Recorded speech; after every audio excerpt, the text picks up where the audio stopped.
you can't time the market. So if you buy it 1 year and it's high and then you have to sell it a year later, you might not make any money. Right. I think that's a common misconception. Everybody's like, oh, equity and this, and you'll make money. And that's not always the case. If you can't stay in the house long enough, then you might lose money.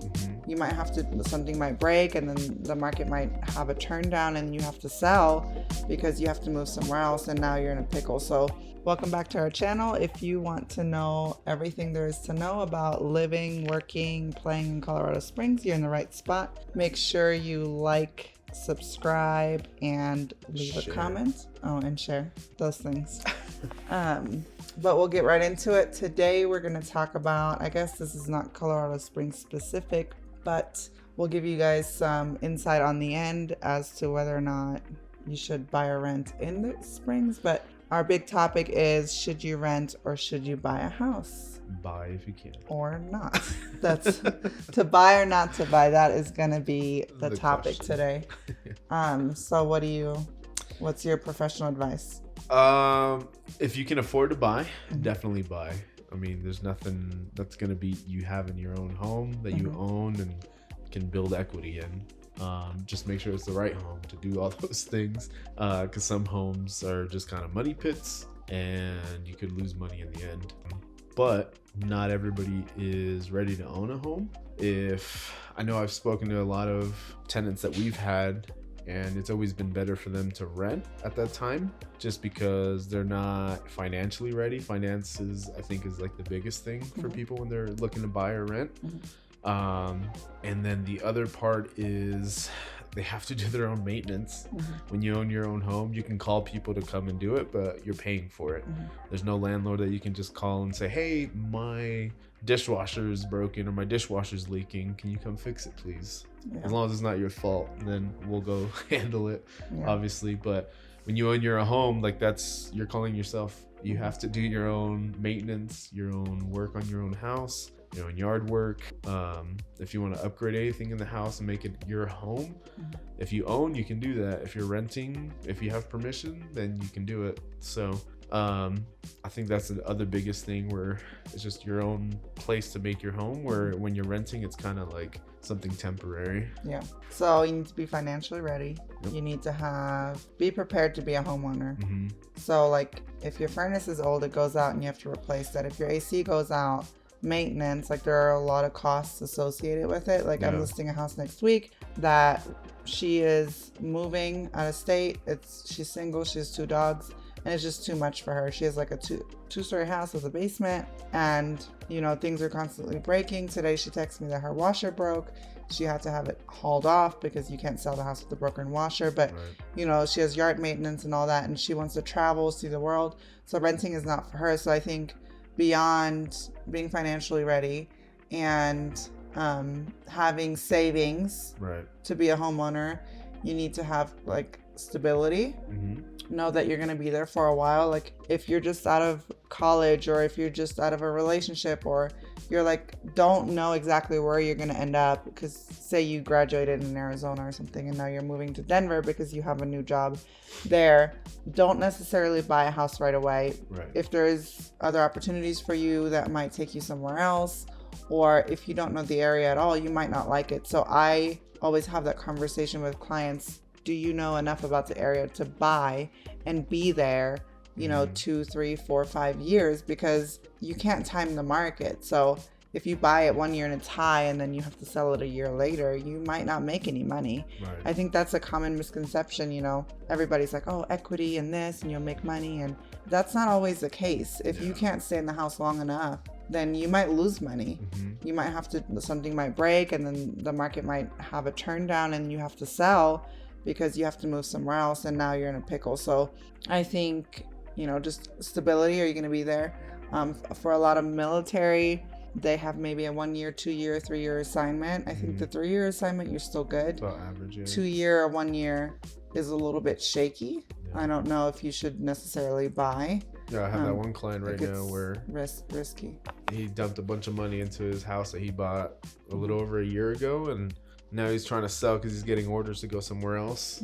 And I kind of ran the numbers by him, and he was a little disappointed that he wasn't barely breaking even, so he's not making much on it. But But he just came to the realization that, maybe it wasn't the smartest choice to dump all this money into it at that time. Right.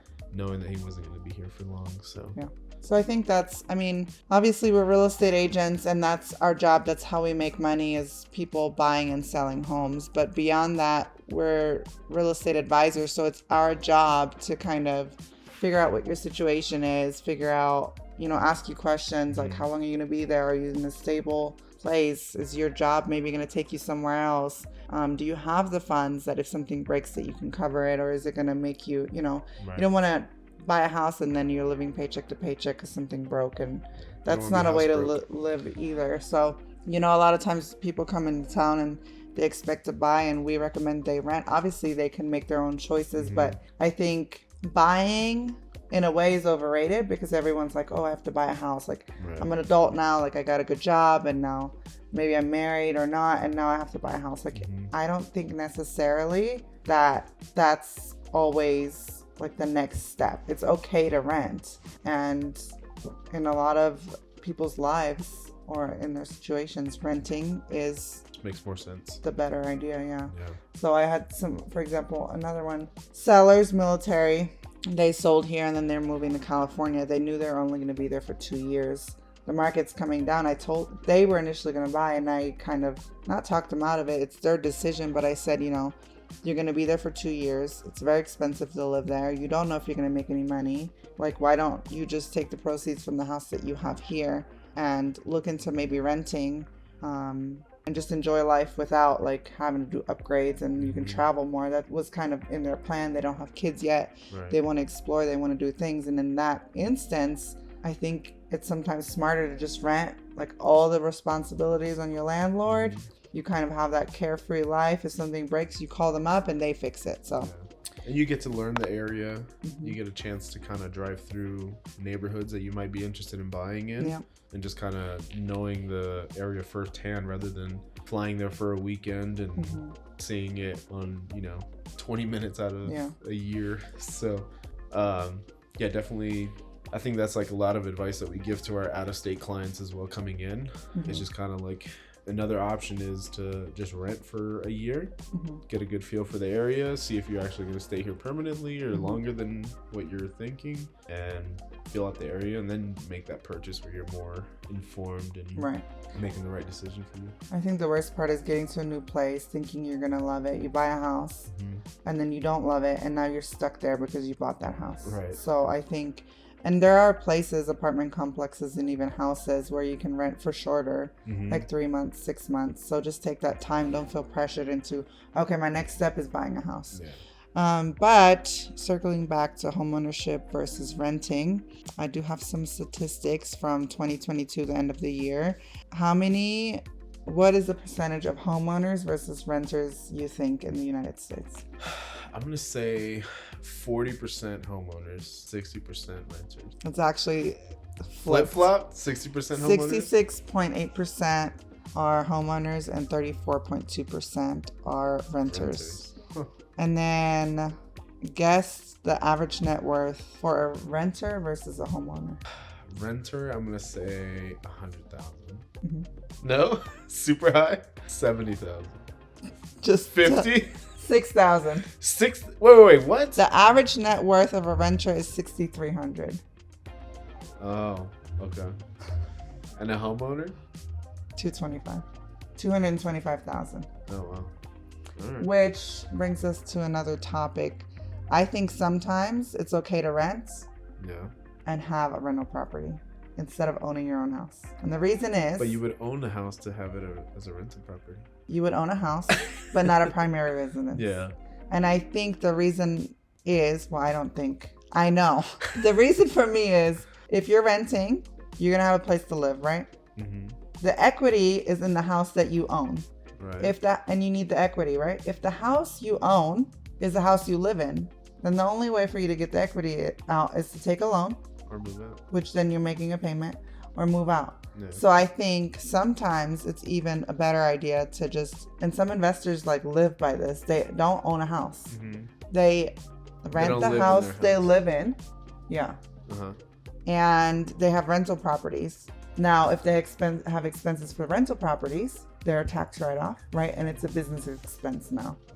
Whereas they don't have any home ownership really expenses because they're renting. Right. So, and then if you need the equity, you kick out the renter and you sell the property, and now you have the equity. You didn't have to take a loan, and you still have a place to live because you're in your rental. It's not a common, what do you call that, popular opinion. But I think in some instances it makes more sense. But obviously, if you're a homeowner or you own a house, whether you live in it or not, your net worth is going to be more, most likely. Yeah. And I think do the numbers jump when they start owning multiple? Of course. But this is an average, right? Yeah. So it's like, because some homeowners, they've had their house for a year and their equity is $10,000, so their net worth is not that much. But if you own a house across the nation, homeowners, their net worth is 40% more than that of a renter. And I think it makes sense because you're buying an appreciating asset in most cases. Right. And you buy it, and a lot of homeowners nowadays have been in their house 10, 20, 25, 30 years. Like the older generation, they're smart people. Like they've been through rough times, and they kind of stay in their houses, and they like their equity build, and they don't sell and upgrade and like get mortgage poor or house poor. They have a lot of equity. So I think that's what shot up the numbers. But for Colorado Springs specifically, I think owning a house here is beneficial in most cases. Our economy is strong. Even when, in 2008, 2012, when the nation saw some dips, we still maintained the home values because we do have a lot of military here and they get paid no matter what. So they're a big part of our economy. We have a lot of tech here, so those are all driving forces. And I know, like, we had a house in Texas for 10 years and it appreciated like $2,000 in 10 years.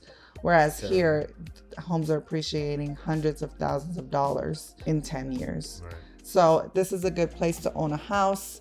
I do think you should own it for at least 2 to 3 years to see some money out of it. And ideally, you would not be buying at the height and then, following a turn down in the market. But renting here is great as well. I think if you're new to the area, it's not a bad idea to rent. There are a lot of places, apartment complexes specifically, where you can have a shorter lease than a year. Right. There's some corporate housing as well, shorter term for like traveling nurses and that kind of thing, where you can rent like month to month, where you can explore the area. That will wrap it up for us today. If you have any more questions about whether or not you should buy or rent, or our area in specific, feel free to contact us or leave us a comment, and we'd be happy to help you guys out. Catch you next time.